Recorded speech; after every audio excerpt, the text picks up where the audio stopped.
Bonjour Ahmed Sultan, Manzan. هنا الحالة وداتها ما زرت. Je suis vraiment très content de t'avoir sur ce podcast, Adi, depuis le temps que je te suis. La première fois que j'ai entendu parler de toi, je m'en souviens encore. La première fois que j'ai entendu Ouais. parler de l'artiste Ahmed Sultan, c'était au collège et j'ai le souvenir des messages qui passaient à la radio pour nous inciter à voter pour toi pour des prix internationaux. Et c'était la première fois que j'entendais qu'un artiste marocain était en lice pour remporter un prix international et ça m'a marqué. Vraiment, je l'ai encore en tête depuis le collège. Mais écoute, tu as bien fait de persévérer parce que finalement, tu m'as eu une espèce de. Ah, ça fait un moment. J'ai tout fait pour estimer, mais j'ai pas réussi. En vrai, je crois que ça fait 6 mois qu'on discute. Ouais, mais c'est bien. J'ai vu le projet arriver. Moi, j'aime bien le délire. Et puis j'ai vu, tu m'as envoyé quelques vidéos. C'est très bien. Justement, là, on a parlé de l'artiste Ahmed Sultan. Donc, Sultan, c'est pas ton vrai nom. Tu peux nous expliquer d'où ça vient? Ça vient de Soul pour Soul Music. Uh-huh. Ça vient de tan, parce que to be tan, ça veut dire être bronzé, avoir la peau hâlée, etc. Et Sultan en un seul mot, ça fait référence à la région, tu vois, pour certains, pour une audience qui vient de l'Europe, par exemple, ça fait tout de suite référence au milieu de nuit, au stéréotype, tu vois. C'est une réponse multiple à des facilités multiples. Tu vois, voilà. Ouais. Et là, tu vois, on fait un peu le CV. Non, ok. La date de naissance, Ahmed, c'est quoi ce... Pourtant, tu vois, tu as vu, surtout de nos jours, maintenant, avec l'égalité homme-femme, je pense que c'est un de ces privilèges qu'on peut garder, tu vois. C'est pas correct de dire l'âge d'une femme, ça va pas être correct. On dira pas l'âge, mais on va dire juste, c'est quoi cette histoire, il y a deux dates de naissance. C'est quoi ce... Non, mais ça fait des recherches, ça me se retrouve à l'idée. En fait, c'est parce que en fait, je suis né dans ce village. Et à l'époque, la déclaration, elle se faisait au niveau de Terre-Dent. Donc, je suis né le 27 mai, mais déclaré le 9 juin. Donc, à un moment donné, j'avais 2 dates. Jusqu'à ce que j'arrange le truc, mais sinon, j'avais 2 dates de naissance. Donc, c'est né le 9 juin, ouais, pourquoi pas. Tu vois ce que tu veux. C'est ça. On va retenir 27 mai, Iden. C'est bon. Ouais, 27 mai. Et justement, tu l'as évoqué, donc tu es originaire du Doha de Mzrala, il y a quelques kilomètres de Terre-Dent. Est-ce que tu as encore des souvenirs de ton enfance avant que tu partes en France? Parce que j'ai l'impression que tu n'es pas resté longtemps avant de partir en France. Mais on est vite revenu, par contre. Parce qu'en fait, on est vite revenu. Mon père est parti. Après, on l'a rejoint 3 ans après. Ouais, j'ai quelques bribes, mais je suis parti jeune. J'avais 5-6 ans, tu vois. Mais si, tu te souviens de quand le grand-père il ramenait les chameaux, quand on avait ma grand-mère qui faisait le lait, le beurre. Enfin, tu vois. Et on a dû passer 2 ans en Europe avant de revenir chaque été. Et moi, à partir dès que j'ai eu 14 ans, ça y est, moi je venais tout seul. J'ai passé 5 mois de l'année ici. Mais juste attention, tu as parlé de Doha Mzrala, mais tu n'as pas mentionné قيادة أيتم خلوف. غيتقلقوا عليك.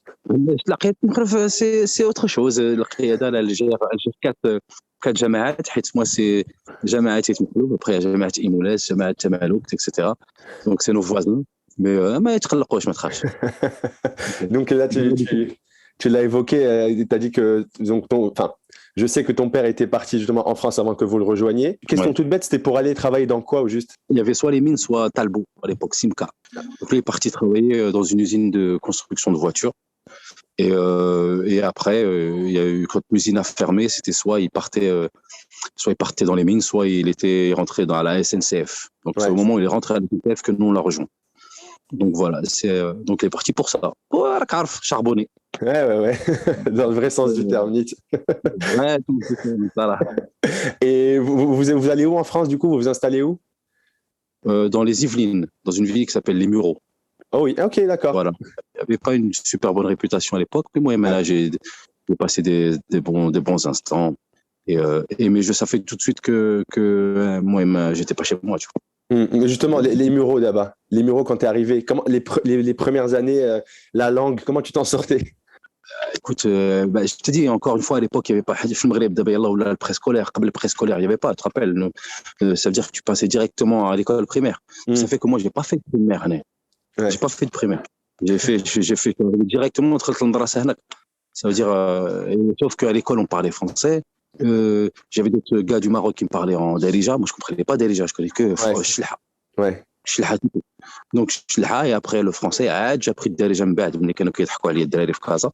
المهم ça quand ils se foutaient de moi, mais donc non ça a été après avec le recul tu vois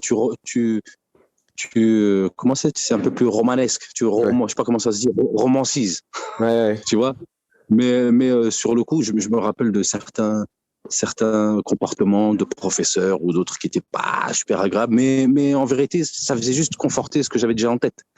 Maintenant je savais très bien Ahmed Damouré باك جاي من البلاد انت راه عارف منين غادي, chaque fois tu viens tu vois ton grand-père, tu sais que c'est pas ta terre.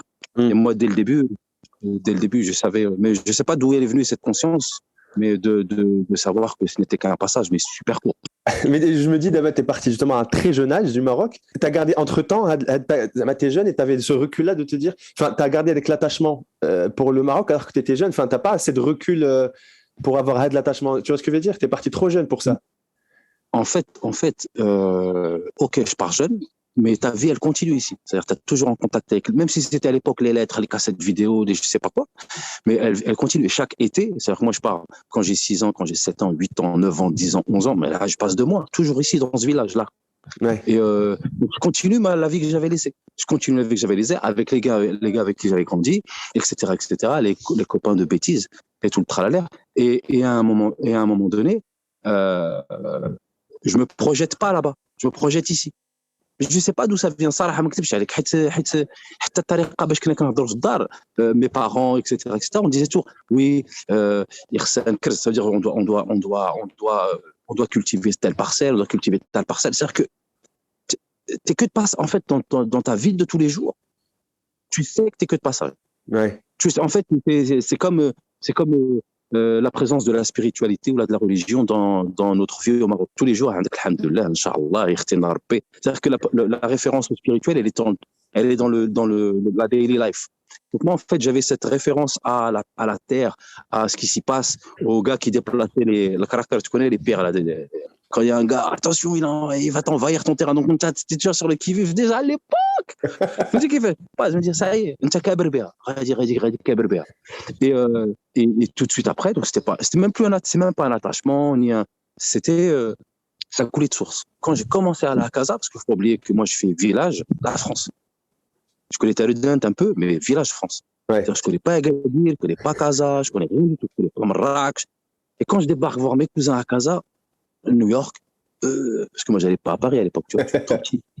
Donc je regarde Casa à New York, et moi je commence à faire un peu de basketball, et les gars à Casa ils me disent لا تحيد احنا مقلعين, احنا كنديروا الساد ولا البوغي او زناتا, tous les trucs, les mecs de plage David, Rabat, je fais oh lol, et là je commence à regarder, je vois un autre délire, et je vois l'Amérique, le collège au bord de mer, Beaulieu, Lyoté, tu sais, je commence à dire wow. Et là c'était la rupture direct. C'est-à-dire que maintenant, ça commence à devenir carrément, je commence à tomber dans une mélancolie profonde / dépression. Parce que je fais du béton, quoi. Donc voilà, et ça tombait au moment où mon père commençait à faire du transport de marchandises, c'est les cars et tout. Ouais. Donc du coup, أنا في ما كاينش شي 15 يوم كنطيح في الكار فوق, كنمشي للمغرب, كنلوح الباص. Ça, c'est véridique, cette histoire de balance. Ouais, c'est ça ma question. Là. J'en ai entendu parler, j'arrive pas à y croire. C'est quoi cette histoire? Tu partais au Maroc 15 jours, mais tu perdais ton. Subhanallah, je perds le passeport. Ah ouais, c'est Maurice, c'est quand même récurrent. Ouais, je sais pas, tu vois, moi, je rentrais à l'école. La rentrée, c'était en novembre. Ils m'ont dit, vous allez rien faire de vos vies. C'est que le prof là-bas en France, vous êtes perdu pour la cause. Donc j'ai redoublé 3 fois, laisse tomber. Je passais vraiment 5 mois et demi au Maroc. Sur 9, dès le Qraya. Sur l'Am Koulou. Donc du coup, tu comprends bien que j'étais que de passage là-bas. Ouais. Même mes amis là-bas, c'était toujours ouais, tu repars quand, tu fais quoi, tu vas revenir en septembre ou ce sera octobre. Voilà. Je revenais bronzé, je faisais du surf, donc moi j'étais dans mon délire. Cheveux longs, alors que c'était pas du tout le truc là-bas en banlieue. Cheveux longs, oxydés, bronzés. Wow. Même des mecs, même quelqu'un qui dit ouais, tu te prends pour un John, un français, قنعتي المو بالعربيه ديك مريح تقول لي انا. Donc, attends, tu fais des allers-retours souvent là pendant disons que tu es au collège, lycée, et tu reviens quand au Maroc? À quel âge? J'ai 19 ans. Ouais, le bac et ciao. Ah, en fait, c'est déjà le bac à 19, frérot. Déjà, ça veut dire, déjà, t'as compris. Oui, que... bon. Déjà, t'as compris que troisième, seconde, première, ma foi, j'ai déjà redoublé tout ça. Partout, il n'y avait pas la feuille. Ok. Passage automatique. Jusque-là, jusque-là, on parle toujours pas de musique. Comme tu dis, tu passais plutôt ton temps surf, même ashab et tout, mais c'est grâce au surf que tu commences à découvrir petit à petit le milieu. Voilà, grâce au surf, je commence à faire un peu de guitare, etc. Et à l'époque, quand je suis au Maroc, les mecs ils disaient ouais, t'as vu, un médecin il est rentré, il revient plus, il est au pays. Donc les mecs ils se disaient mais t'es fou. Et moi j'ai commencé à faire parce que comme j'ai l'âme du commercial, j'ai commencé à faire un peu d'huile d'argan et de safran. Et je cherchais des débouchés en Europe. Et donc ça m'a pris beaucoup de temps pour trouver un client que j'ai gardé pendant 20 ans, un seul client à qui je vendais pour vivre un an. Juste ce qu'il me fallait. J'ai fait que ça. Donc, j'ai jamais travaillé. En fait, j'ai jamais eu de fiche de paye, tu vois, par exemple. J'ai jamais bossé chez quelqu'un. Donc, je faisais ça et régulièrement, je faisais des allers-retours. Et là, je retombe sur des amis qui étaient avec moi au collège, qui ont signé chez Sony. Ouais. Et à un moment donné, ils se disent ouais, tu fais de la guitare aussi? Viens en studio avec nous. Est-ce que tu peux nous faire des loops? Et à un moment donné, ils voyaient que je faisais un peu d'import-export, etc. Mais import-export, import-export. Tu vois, import-export. Et là, je commence à rentrer avec eux dans le délire des maisons de disques, mais toujours en observateur et parfois en conseil et en médiateur, des fois, tu vois. Donc, c'était pas du management, mais presque. Et c'est là où j'ai vraiment découvert ce milieu. Et je me suis dit, mais en fait, ça va, c'est n'importe quoi, je peux essayer, tiens. Mais pas pour moi. Je dis, tiens, je vais essayer de faire un peu de musique, etc. Et là, j'ai commencé à faire ça pour ma sœur. Ouais. D'ailleurs, j'ai commencé à faire la musique pour ma sœur et elle n'a même pas encore sorti d'album. C'est ça. Elle me le dit souvent, elle me dit, ouais, escroquer.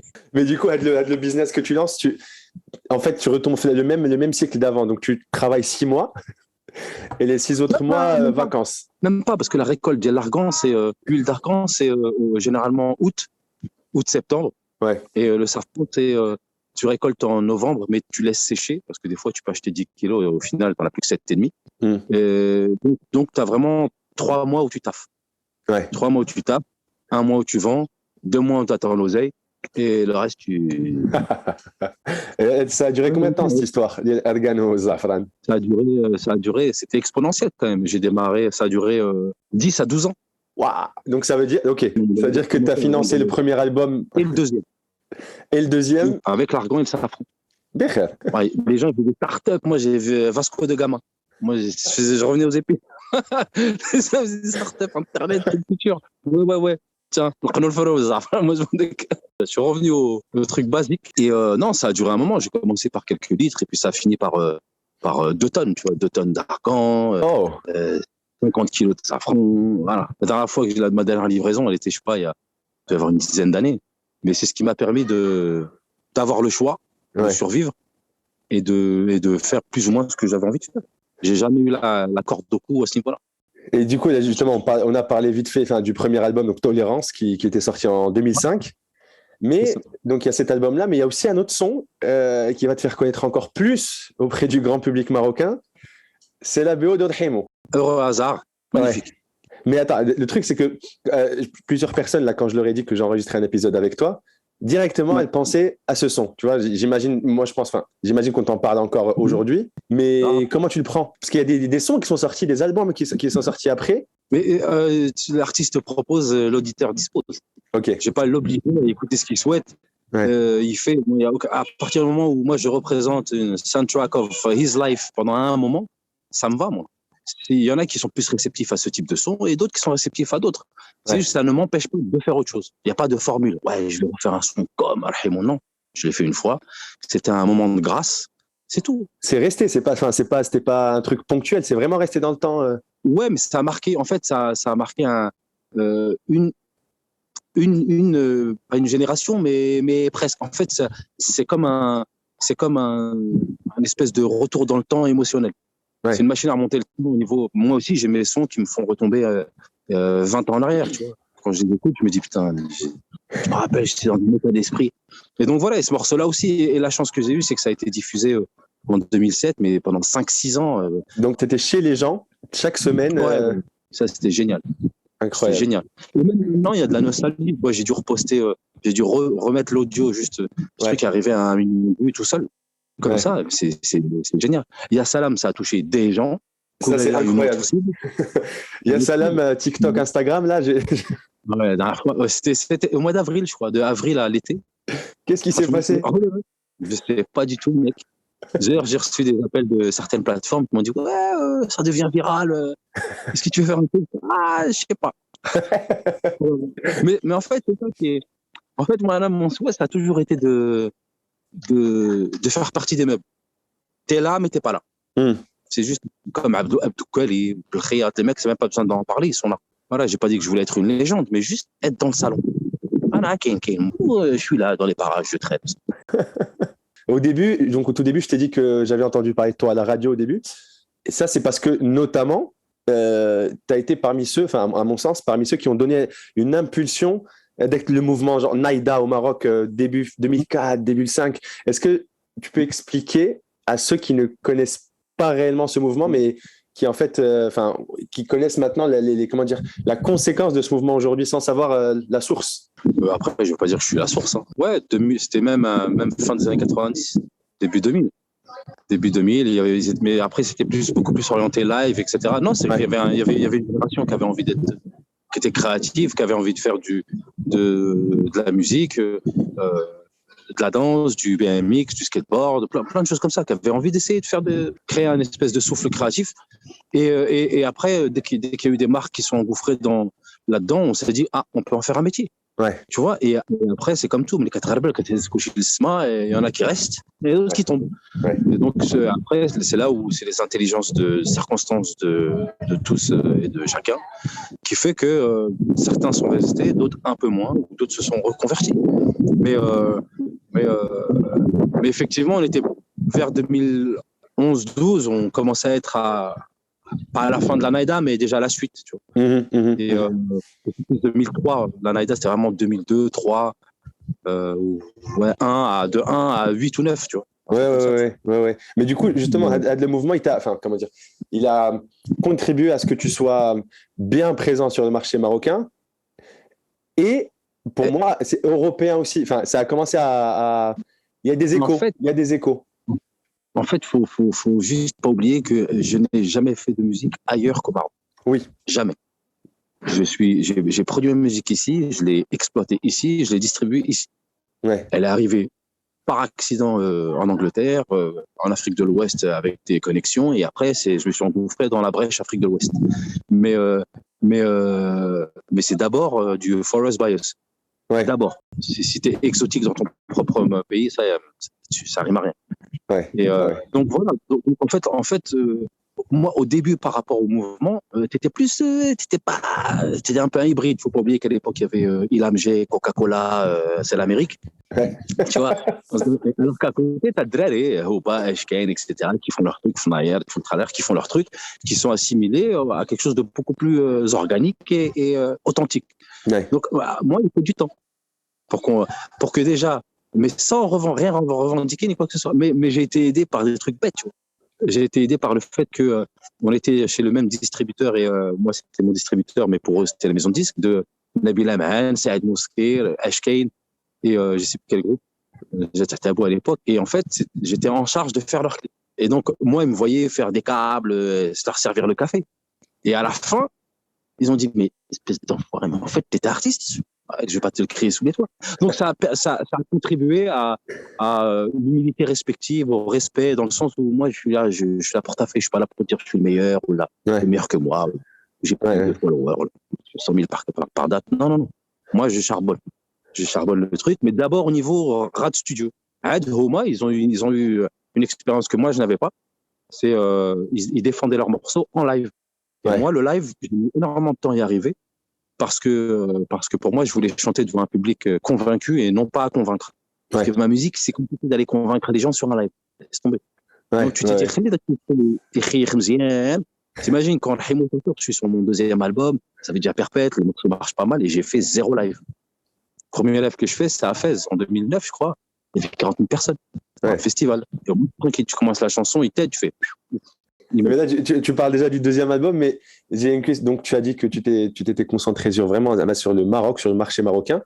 À un moment, tu signes chez Platinum Music, donc une sorte d'antenne d'Universal. Non, c'est dès le début. C'est pas une antenne, c'est vraiment un distributeur qui a le catalogue Universal à distribuer. Ok. Dès le début. Sur mon premier album, c'est une licence que je cite. Moi, ce qui m'intéresse là, c'est l'histoire du contrat qui t'ont proposé, mais en fait, qui collait pas à la réalité, tu vois, du marché marocain. Ça, on l'a modifié ensemble. C'est-à-dire que je suis arrivé. Donc, tu vois, il faut faire référence à l'expérience que j'avais avec mes amis via Sony, Universal, Mercury, Columbia, de la Belle. Donc, je débarque, on pose un contrat de distrib. Et je vois le contrat, je fais, mais non, mec. Mid-price, full price du CD en promotion, vas-y, sors-moi dans quel endroit il est, le CD promotion à mid-price, full price. Je fais, on va refaire des contrats. Et on a refait des contrats qui sont devenus après, pas référence, mais de template. Qui ont inspiré, de templates qui ont inspiré la suite des autres contrats sur place. C'est-à-dire quelque chose qui colle à l'autre marché.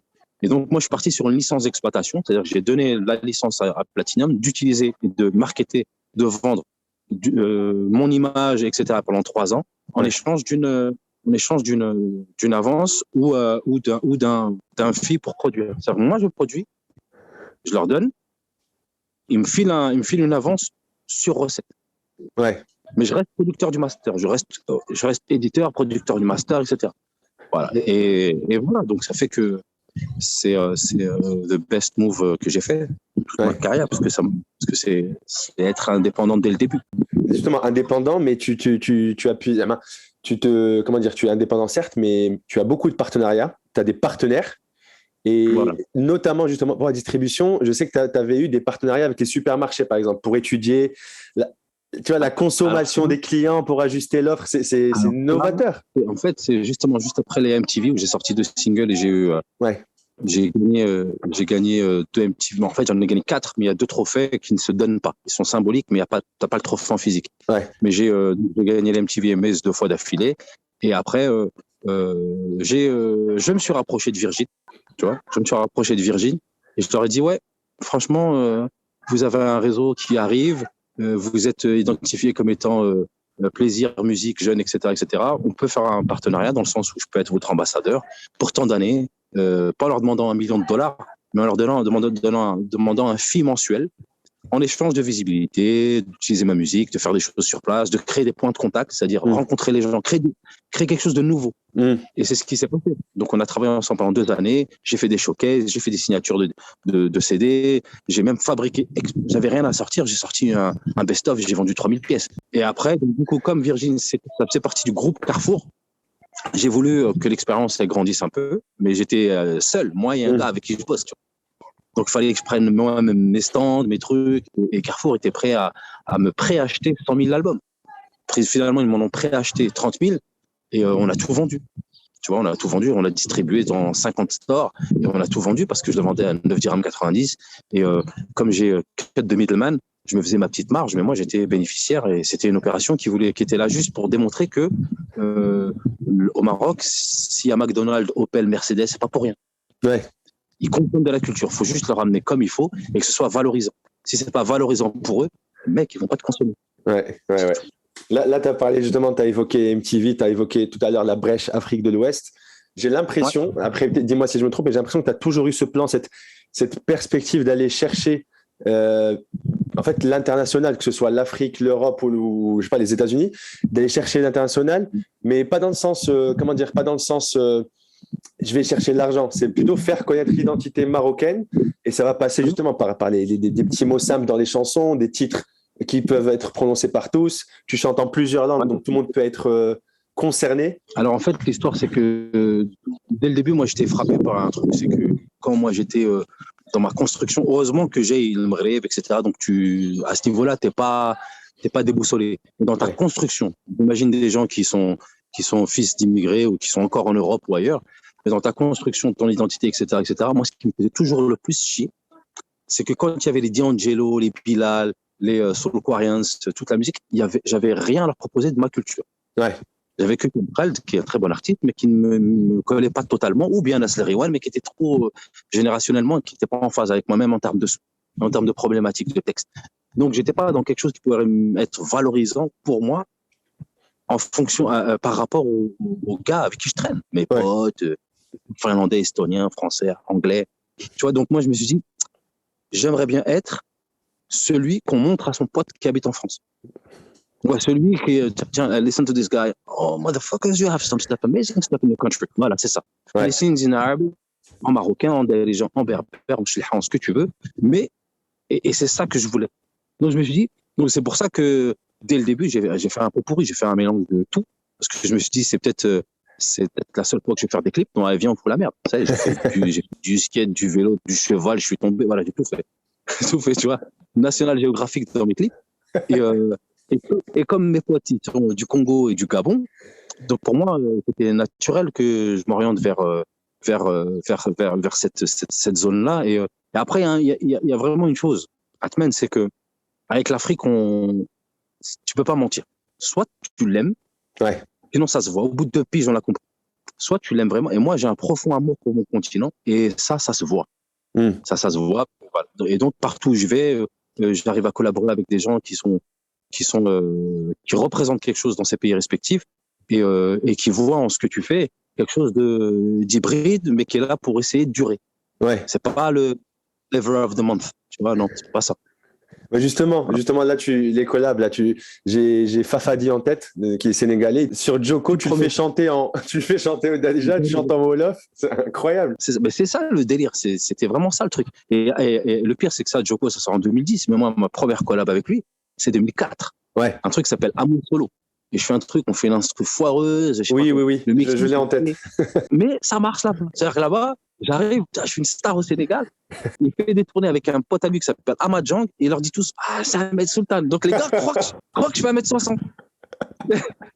Donc les gars, ils croient que je fais 1m60. J'ai des locks. Il va en Guinée-Bissau, à Ziguinchor, en Gambie, il fait des dates. Il fait, man, on a fait la tournée là, c'était mortel. Ils adorent le son. Je fais, mais comment t'as fait sans moi? Il me dit, ouais, j'ai emmené Ahmad Jang. Tu vois, j'étais mort de rire. Mais je rigole pas. Il a fait tourner, mais de ouf. Voilà, en Casamance et tout. Et donc, on a décidé de recollaborer sur un morceau un peu mieux produit. Et donc, ça va, c'était Joko. Ouais, ça a beaucoup plu. Ouais, non, Joko, moi, c'était un vrai délire. Surtout que je suis descendu en Fiat Uno jusqu'au Sénégal, mon gars, pour faire le clip. Il n'y a que 2 fils dans la Fiat Uno. Tu sais très bien que ce problème, si jamais t'es en panne, c'est un des 2.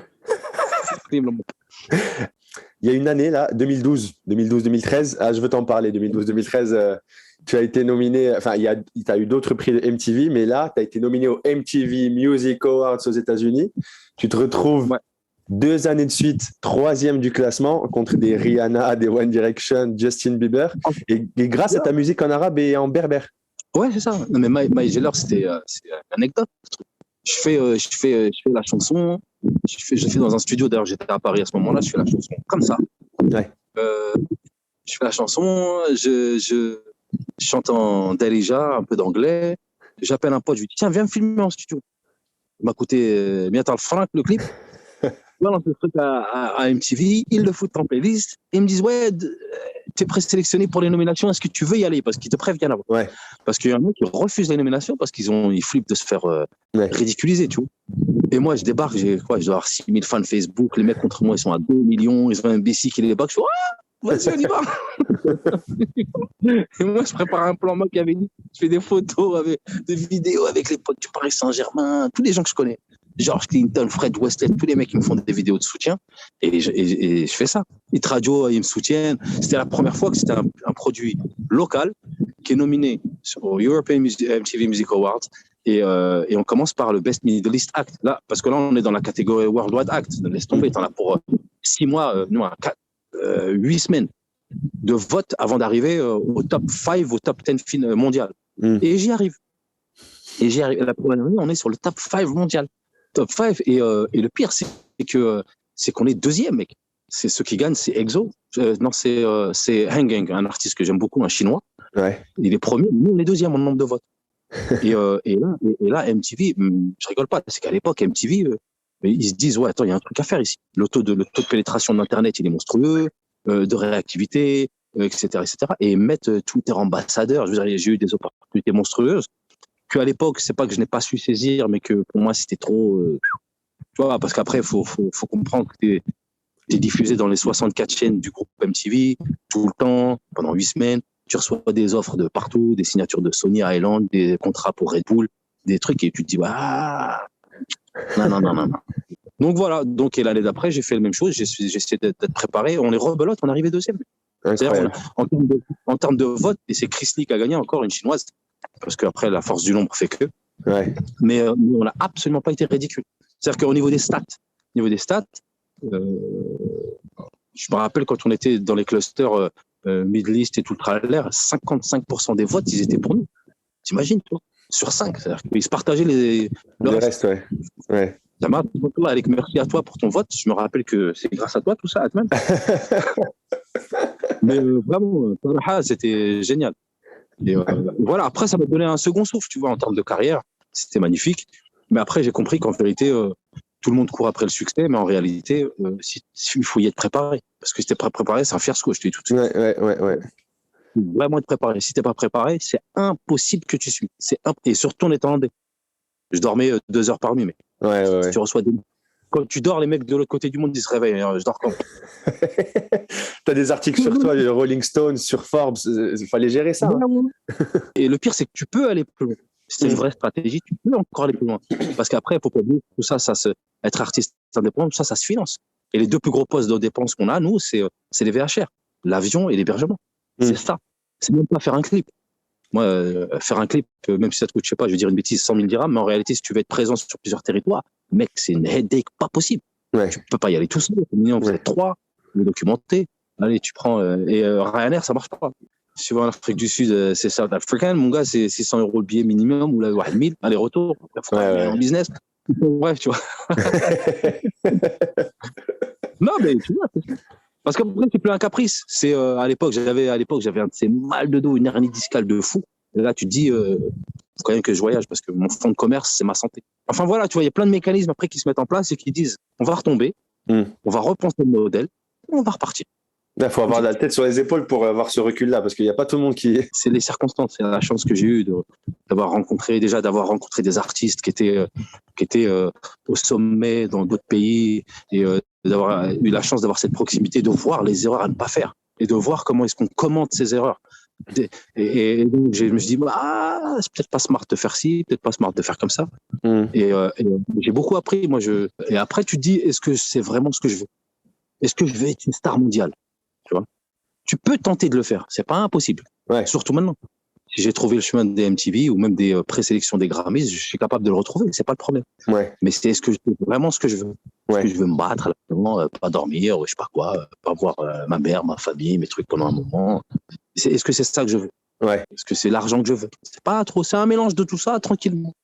Donc voilà, et là tu trouves ton équilibre. Je fais pas de festival, j'essaie de faire que des concerts que j'autoproduis. 2019, j'ai fait une tournée européenne, j'étais dire mondiale, sur 13 dates sur 5 pays, complètement autofinancées.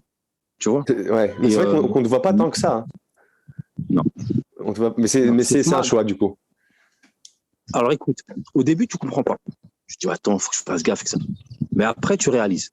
Tu réalises que le revival générationnel qui s'opère au bout c'est par cycle, tous les 5, 8 ans, 10 ans, fait qu'à un moment donné, tu vas recroiser la génération qui t'a suivi back in the days, et si tu es encore actif, son panier moyen, il va augmenter, tripler, quadrupler, ils seront capables d'investir dans une expérience émotionnelle et qui leur fait plus, c'est plus un concert, c'est plus un artiste, c'est une tranche de vie qui vient de voir. Ouais. Tu vois ce que je veux dire? C'est comme quand tu te demandes pourquoi est-ce que Julio Barré dit le Mourtem. Ouais. Mec, parce qu'il représente 20 ans, 25 ans d'une période de gens. C'est vraiment un soundtrack of life. C'est la bande son de la vie de certaines personnes. Ouais. La rareté fait la valeur quand on ne te voit pas beaucoup. Après en fait, voilà, ça là, elle n'a pas été calculée, mais maintenant elle commence à l'être. Ouais. Dans le sens où si tu me vois dans tous les festivals qui existent, parce que je suis bien payé et que je prends un cachet, demain si je fais un événement, on va se dire, ça sert à rien. Ça va s'essouffler. Partout, Ouais. Non, il est partout. نستناو حتى كاع يجيبوه في موازين ولا يجيبوه هنا ماشي نتفرجوا ما تجيبنيش لا. Tu vois, je préfère voilà et c'est ça et alhamdoulilah j'ai les gens qui soutiennent etc. Il y a à boire et à manger. Il y a Sahab Ashkid, Sahab tous les morceaux que je fais en anglais, il y a Sahab Rahimo, il y a Sahab Ya Salam, et il y a Sahab les derniers. Tu vois, parce que là par exemple, je réalise que depuis qu'il y a eu le truc viral de Ya Salam il y a quelques mois, j'ai un rajeunissement de l'audience de dingue. Ouais. Et qui fait que tu te dis bon que voilà, j'ai pas eu besoin de faire du jeunisme. Je vais pas te faire de Corée, moi je ne fais pas de Corée moi. D'ailleurs, faut que tu vérifies s'il n'y a pas quelqu'un qui se fait passer pour toi sur TikTok, hein, ça arrive. À tout moment, il doit avoir des milliers, des dizaines de milliers de followers. Non, je pense pas trop. Ma chanson ne démarre pas avant 30 secondes. Donc moi, au bout de 10 secondes, j'ai déjà perdu le TikToker. Donc après, et j'ai l'impression qu'il y a un noyau dur qui apprécie cette manière de faire. Oui, clairement. Et après, c'est à moi de proposer culturellement et émotionnellement quelque chose qui arrive à coller à différentes strates de mon audience, tu vois. Ouais. Mais je travaille sur un nouveau modèle avec plus de proximité parce que je sais pas si tu le vois, mais tu as vu sur Instagram mon dernier post, par exemple, qui date du mois de juillet. Oui, mais en story, tu es là, en story, tu es présent. Ouais. Les gens qui mettent ma musique, je les diffuse. Je deviens un média. Mais à terme, je suis plutôt sur quelque chose qui va arriver, qui va être en circuit fermé. Ouais. Ça va prendre du temps, ça va prendre peut-être la main, mais ça m'empêchera pas de sortir de la musique, etc. Mais toujours pour le même objectif. Ouais. Moi, l'objectif, c'est d'avoir un lien direct avec les gens qui m'écoutent. Le lien, tu l'as évoqué, c'est à travers les chansons qui plaisent à différentes strates, disons. Et j'ai une question sur les langues. Donc, tu parles 4 langues, tu maîtrises les 4 langues. J'ai juste envie de savoir comment tu fais pour switcher d'une langue à l'autre. Est-ce que tu as des bugs parfois où là tu trouves pas tes mots C'est schizophrène. Je commence, après je sais plus parler, après je balance en Darija, en anglais. Non mais vraiment c'est un vrai, non, c'est un bordel ça. Ouais, c'est parce que justement, c'est parce que tu tapes plus le mot, ou là parce que tu as un mot plus précis qui est plus proche de ce que tu veux dire dans une autre langue, tu vois. Quand c'est dans l'oral, quand c'est dans des discussions orales, bon là c'est parce que je vais vers la facilité, mais quand c'est dans l'écrit, non, dans l'écrit, simple is complicated. C'est-à-dire quand j'essaie de faire simple, mon gars, ça me prend ça. J'ai des chansons que j'ai faites en mars 2020, j'arrive même pas à les finir. Il y a tout, il manque que le texte. Déjà pour que ce soit fort, faut que ça soit simple, beau, phonétiquement que ce soit assez imagé, mais pas trop. Ouais. On me dit qu'il fait. Ouais. En vérité, là, c'est compliqué. Et là, quand on dit, ouais, tu fais des chansons super simples, bah, mec, c'est pas automatique. Moi, je préfère faire en anglais. En plus, il y a un moteur qui m'aide. Pour l'anglais, le français, je le fais moi-même. Mais par contre, pour ce qui est du texte, jongler entre les langues, c'est pas un problème. Mais si c'est faire une chanson complète, déjà, avec un chorus en anglais, ça commence à devenir compliqué. Et puis surtout, c'est par respect pour le mec qui m'écoute, ça. Parce que là, j'imagine que Daxi, il a mon intelligence. Ouais. Je me dis, voilà, ça y est, je dis pas, ouais, vas-y, non. Il a une capacité d'analyse. Je sais pas si je suis fin ou là, mais bon, peut-être qu'il a de la finesse plus que moi, je sais rien. Ouais. Mais c'est ça, parce que c'est valorisant pour nous. Après, il y a aussi d'autres choses. Moi, dès le début, je voulais que mes neveux, mes nièces, ils puissent dire tonton, il fait du son, tiens, voilà. C'est même pas fait exprès, tu vois. Ouais. Je chante ce que je suis, et c'est compliqué de faire ça. Et justement, en parlant de ça, justement, en 2016, là, tu sors ton 3e album. Tu choisis de l'appeler Music Has No Boundaries. Je trouve que ce nom de cet album, match parfaitement avec qui tu es et ce dont on parle depuis tout à l'heure. On y trouve genre des artistes du monde entier et à un prix très abordable. Tu en as parlé tout à l'heure.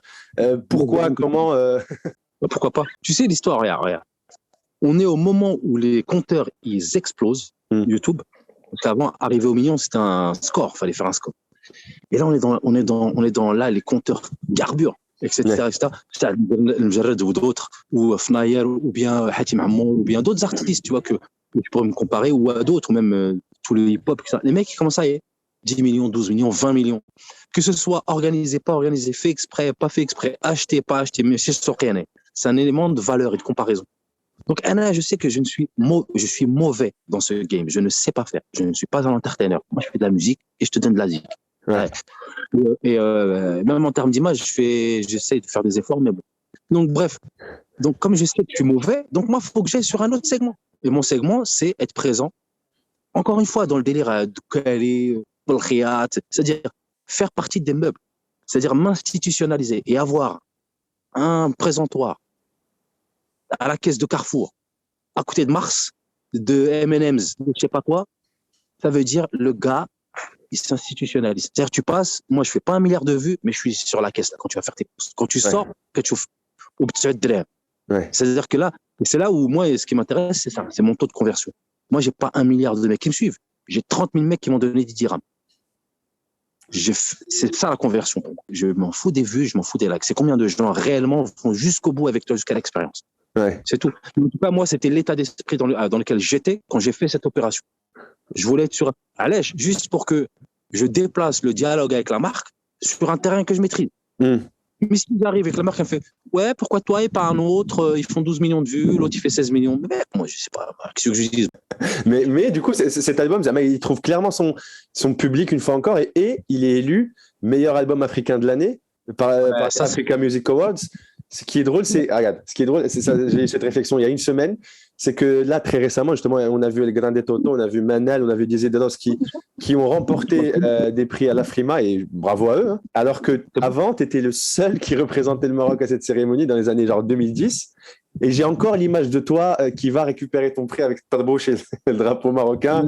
Tu fais un speech rapide en anglais. Mais aujourd'hui, on trouve ça normal, tu vois. On trouve ça normal que nos artistes marocains aillent sur le marché africain. Mais il faut rappeler qu'il y a des années, enfin quelques années, l'Afrique n'intéressait pas tant que ça nos artistes marocains. C'était plutôt le Moyen-Orient, tu vois. Non, et c'est parce que maintenant tu as l'avènement de puissances culturelles comme Wizkid, Olamide, Burna Boy, P-Square, qui reviendraient. C'est parce qu'il y a tout ça. C'est parce qu'il y a Rema, CK, tout ça. C'est parce qu'il y a ça. Ouais. C'est parce que l'Ouest s'en est parlé. C'est parce que Beyoncé a travaillé avec eux que maintenant ça a grâce à nos yeux. Ouais. Mais sinon, ça n'avait pas eu grâce aux yeux des Occidentaux, personne du pays n'aurait éventuellement été, parce que pour eux, c'est pas gratifiant. Moi, je trouvais déjà gratifiant d'y être, sans qu'il y ait un intérêt qui vienne d'ailleurs. Alors, pour moi, c'était déjà bien. Moi, tu sais, un vieux rêve, moi, je voulais être le plus célèbre Marocain du Nigeria. Un truc comme ça. C'est pas le cas, là? Si, mais peut-être. Mais en tout cas, tu es un des réflexes, en tout cas. Ouais. Et ma mission, moi, avec dès que je rentre dans les Afrima, parce que la première édition, on l'a faite ensemble, tu vois. C'était une édition et on a construit ça avec les organisateurs et les fondateurs. Et quand il était question d'avoir une représentation nord-africaine, pour eux, ça devait être soit en Égypte, parce qu'ils parlent anglais, soit en Algérie, parce qu'ils font partie de l'Union africaine. Nous, on ne faisait pas partie de l'Union africaine. J'ai bataillé comme un dingue pour que le Maroc soit le pays qui représente les Africains en Afrique du Nord. Et c'est le cas. Et j'ai organisé en 2015 une rencontre entre le board des Afrima et les affaires étrangères marocaines, avec une conférence de presse, etc., et une conférence sur l'industrie musicale, etc. Donc c'est ce qui a permis de banaliser, de démocratiser, de vulgariser les Afrima au Maroc, et c'est très bien. Donc j'ai eu mon premier prix en 2014, un deuxième en 2015, et un autre en 2016. 2016, j'ai gagné 2 fois, je crois même. Mais en fait, moi, ce que je voulais, c'était sortir de Best North Africa. Je voulais une catégorie continentale. Et j'ai eu celle la plus prestigieuse, à mon sens, c'était, à part Best Song of the Year et Best Artist, c'est Best African Album. Parce qu'en face, j'avais Davido, Petit Soul, etc. Et ça, pour moi, franchement, ça a autant de valeur que les MTV, ou voire même plus, tu vois. Et écoute, tu dis pas c'est pas que je m'en rends pas compte, mais être pionnier, en fait, avoir créé ou avoir réussi à trouver un chemin qui a été tracé par personne d'autre. Tu vois, c'est comme quand t'essayes de faire, essayer de gagner un Grammy. Il y a des codes. Il y a des règles. Le réseau, il a pas été pavé par toi, etc. Alors que cette connexion au Maroc, Nigeria par exemple, on la maîtrise parce qu'elle elle a été faite. Nous l'avons créée. Et c'est ça qui est important. C'est parce que you own the content and the pipeline. Tu vois, et pas you own the content et après, si on veut bien, on te passe parce que du coup, ça sert à rien, tu vois. C'est ça. Mais voilà, mais je suis très fier. Et puis c'est pas fini. On va essayer d'aller encore plus loin, Charles. Et jusque-là, là, on a évoqué la reconnaissance de ton travail par le public, par les gens du milieu, Ouais. mais ça va au-delà. Tu as un Wissam Malaki. C'était quoi ta réaction quand tu l'as appris? Alors, ce qu'il faut savoir, c'est que moi, j'ai eu la chance de rencontrer Sa Majesté avant même de commencer ma carrière. Ok. Et à l'époque, il y a clairement eu une envie de me soutenir, mais on s'est jamais mis d'accord. Ah, de la phrase, elle est belle. De la phrase. C'est pas, mais c'est rien. C'est-à-dire c'est que moi, j'avais une vision. Ma vision à moi, c'était il faut que le Maroc produise le Maroc et exploite le Maroc. Voilà. Et à l'époque, ce qui est normal, tu vois un imbécile tout bronzé avec un bob des locks, tu dis lui, je vais lui faire confiance. Non, non, non. Donc moi, avec le recul, tu comprends. Mais il n'a pas le savoir-faire ni l'expertise, ni quoi que ce soit. Donc il a fallu trouver un chemin alternatif. Ce qui fait que 5 ans après, je sors mon album, il fait ce qu'il fait, je fais la carrière que je fais, et donc forcément, à un moment donné, on me dit mec, on est fier de ce que tu as fait, on est fier du travail que tu fais, même en termes de diplomatie culturelle. Et moi, ça m'a rendu vraiment fier, tu vois, vraiment très très fier, mais sans faire des tonnes, tu vois, parce que Oui. Mais c'est juste une belle reconnaissance. Ouais, mais c'est en ça. Moi, tu sais, à un moment donné, c'est comme tout, tu sais, la vérité, tu peux pas la cacher éternellement. Ton travail, à un moment donné, si tu travailles, tu fais les choses avec consistance, régularité, il y a que des aveugles qui vont pas voir. Mais ceux qui doivent voir verront. Ça va mettre un peu plus de temps, mais ceux qui doivent voir l'importance de ton travail, la densité de ton travail, ils verront. Voilà. Donc moi, ça m'a fait super plaisir. J'étais vraiment très fier. Et pour moi, c'était encore au contraire, c'est que tu te sens chargé d'encore un peu plus de responsabilité. Ouais. Tu étais le deuxième invité que je reçois qui a été décoré. Il y a eu Nasser Ben Abdeljalil avant. Je crois qu'on était ensemble. Ah ouais, la même année? Ouais, la même année ou l'année d'avant, je sais plus, on s'était vu là-bas.